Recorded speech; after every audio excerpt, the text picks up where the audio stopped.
I remember the day they labeled me insane, as if it were a single heartbeat echoing in a cavern of memories.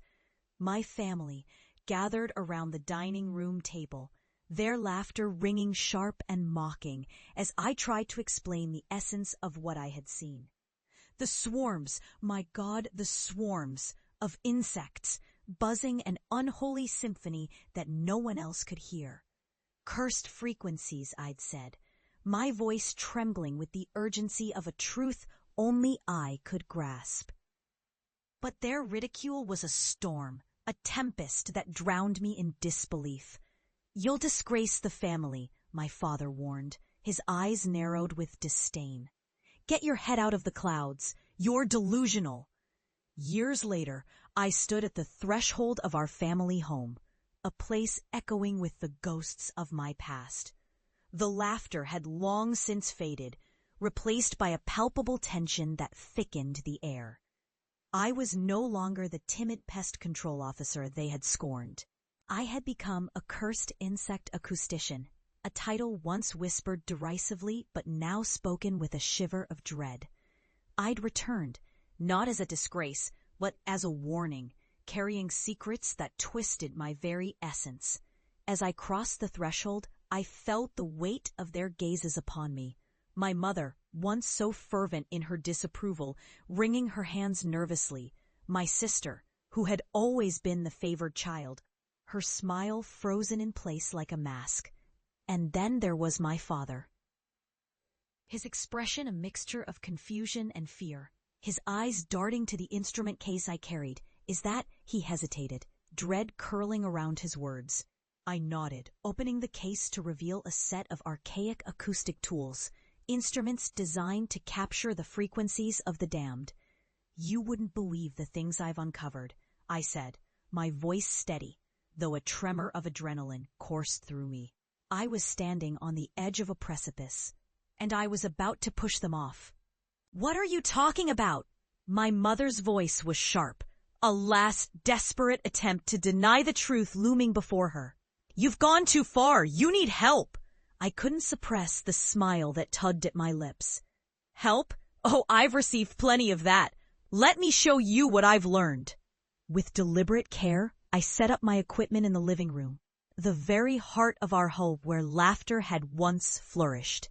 I tuned the devices, and the air grew heavy with anticipation. "Listen closely," I instructed them, my heart racing. "What you're about to hear is the truth you all refuse to acknowledge." I flicked a switch, and the room filled with a low, pulsating hum. It was subtle at first, but then it morphed into a cacophony of sounds, an unsettling, dissonant symphony that reverberated through the walls. My family's expressions twisted from confusion to horror as the sounds grew louder. A chorus of wails and whispers that clawed at the very fabric of reality. "What is that?" My sister shrieked, her voice cracking, eyes wide with terror. "Those are the cries of the cursed," I replied, my voice steady, each word a dagger that pierced the heart of their disbelief. "The insects carry their burdens, their pain, their madness. They sing of curses buried deep in the soil of our history." The walls seemed to breathe, the shadows stretching and writhing as the sounds crescendoed. I could see the panic rising in their eyes, the dawning realization that this was no longer a game, no longer my delusion. I was wielding a truth they couldn't escape. "Stop it!" my father bellowed, his face twisted in fear. "You're scaring your mother." But it was too late. The sound grew deafening, morphing into a nightmarish chorus that clawed at the edges of sanity. The room filled with the scent of decay, a vile reminder of the curses. The insects' voices intertwined with echoes of our family's past lost dreams, buried secrets, and the weight of their ridicule. Suddenly, my mother collapsed to the floor, clutching her head as if the sound were physically tearing her apart. "Please, stop, make it stop," she sobbed, the woman who had scorned me now reduced to a trembling figure, a reflection of the very fears she had once dismissed. In that moment, I felt a surge of vindication. The truth, once my tormentor, had become my weapon. They had laughed at me, ridiculed me, but now they were witnesses to the horrors I had uncovered. They grasped the heavy cost of their disbelief, the price of their ignorance.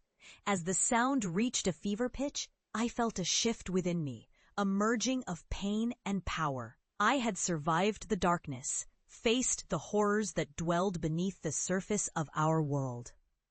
I was no longer just an acoustician. I was the bearer of truths they could not fathom, a harbinger of the fears they had chosen to ignore. The sounds began to recede, fading into an eerie silence that enveloped us.